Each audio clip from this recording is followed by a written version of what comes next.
why the Prusa i3 MK3s sucks.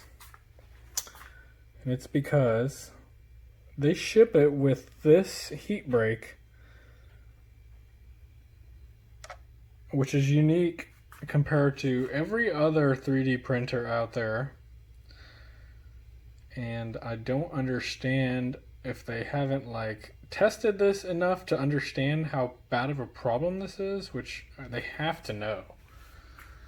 It just doesn't make sense to me. But this heat break is drilled out to where it's tapered. So that way, if you use it with the multi-material kit, it's able to feed in there, right? But if you're just using it by itself, it's really unnecessary to have a heat break like that. And so what happens is it will jam if you're using extraction or retraction, which first of all, you can barely even set retraction at all. So you're going to have a lot of stringing problems, which I had a lot of stringing problems. But you can't set the retraction for more than 0.6.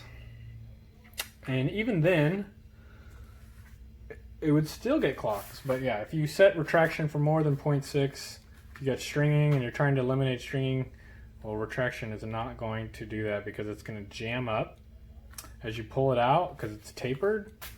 It's going to jam up the filament. And so this is the filament I was using, the Proto Pasta, and I had my retraction settings normal. Within the 0.6 because I didn't want to jam it, but I guess just the filament itself doesn't like this heat break. So I had to take this thing apart, which I have done 4 times so far because I clogged the PTFE tube 3 times, and the first day I got it, every single print.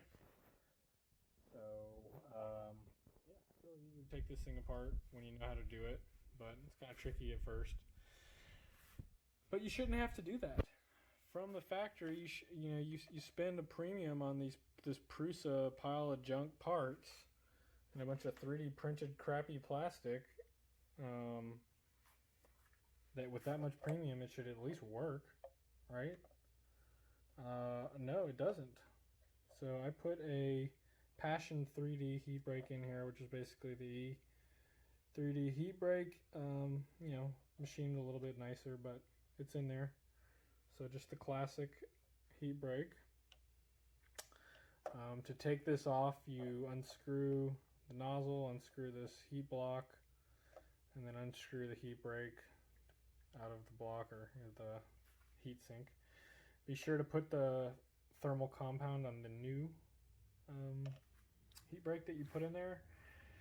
And so, yeah, I'm going to assemble this back up, and I'm assuming I will not have any more problems at all. But ultimately, so far, I'm pretty disappointed in this original Prusa. It's jammed up on me a ton. I've had to take it apart. I've had to tinker with it a lot. I have this Ender 3 right here that I have to tinker with a lot, but I've got it going really, really nicely. I mean, it prints amazing. Probably better than the Prusa right now. And yeah, I thought, getting the Prusa, I would be getting a machine that just works. I don't have to tinker with it. It's just going to work really nicely from the get-go. And that was, the whole point of spending more money on a printer versus buying a cheap printer and then upgrading it, right? If I wanted to buy a printer that I have to tinker with, I could have, gone a different route. But that's why I paid the premium for the Prusa. Ultimately, though, you have to still tinker with it. They've done really stupid choices on the heat break. I was actually looking forward to using the multi-material kit with this printer, but if I have to use that heat break, then that's just not gonna happen because I'm not using that heat break. It's I don't have time to fiddle around with the printer. I just want it to print and work. And that's why I bought the Prusa. Ultimately, that is my experience so far. So yeah, we'll see how this new heat break goes, if that fixes the problem.